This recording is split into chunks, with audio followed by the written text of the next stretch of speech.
तो आज हम लॉ ऑफ टॉर्क का जॉइंट एंड सेवरल टॉर्क के बारे में पढ़ेंगे। यह हमारा लॉ ऑफ टॉर्क का थर्ड वीडियो है। पहले दो वीडियो में हम इंट्रोडक्शन और नेचर ऑफ टॉर्क्स के बारे में बताए थे। अगर देखना है तो देख लेना चाहिए। Joint and several tortfeasor, when two or more person unite to cause damage to a third person, then they shall be called as joint tortfeasor। मतलब दोनों लोग एक तीसरे आदमी के खिलाफ अगर मिलके कुछ टॉर्ट कॉमिट करते हैं तो वो जॉइंट टॉर्टफिशर में आएंगे। और सेवरल टॉर्टफिशर मतलब इंडिविजुअल टॉर्टफिशर, मतलब दो लोग हैं लेकिन उनका कुछ फ्री मीटिंग ऑफ माइंड, मतलब दोनों को एक दूसरे के बारे में पता नहीं था, लेकिन ये दोनों एक इंसान के खिलाफ कुछ सेम टॉर्ट किए तो वो सेवरल टॉर्टफिशर में आएगा। Joint tortfeasor in itself signifies the combined liability to wrongdoer in case of civil wrong. In joint tortfeasor, pre-meeting of mind happened. Here the liability is joint as well as several.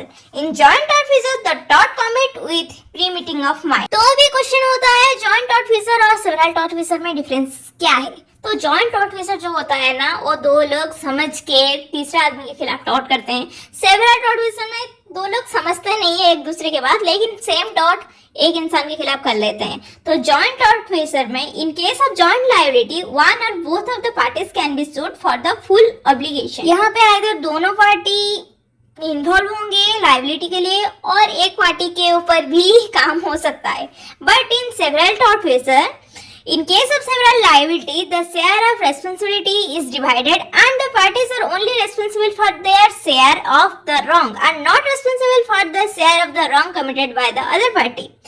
But in joint tortfeasor, it may or may not include all the parties. मतलब उनका मर्जी के मतलब मालिक हैं, अगर उनका मन होगा तो दोनों को केस करेंगे, नहीं तो एक के ऊपर। लेकिन सेवरल टॉर्टफिशर में जो करेंगे, जिसने जो डैमेजेस किया है उसको उतना ही भरपाई करना पड़ेगा।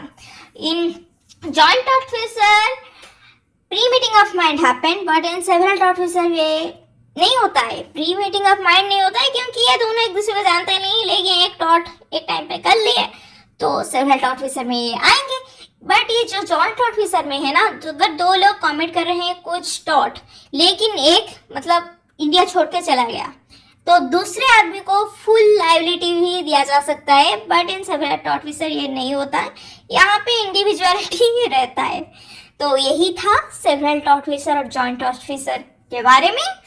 अगर आपके दिमाग में कुछ ज्ञान घुसा है तो सब्सक्राइब करके जाना।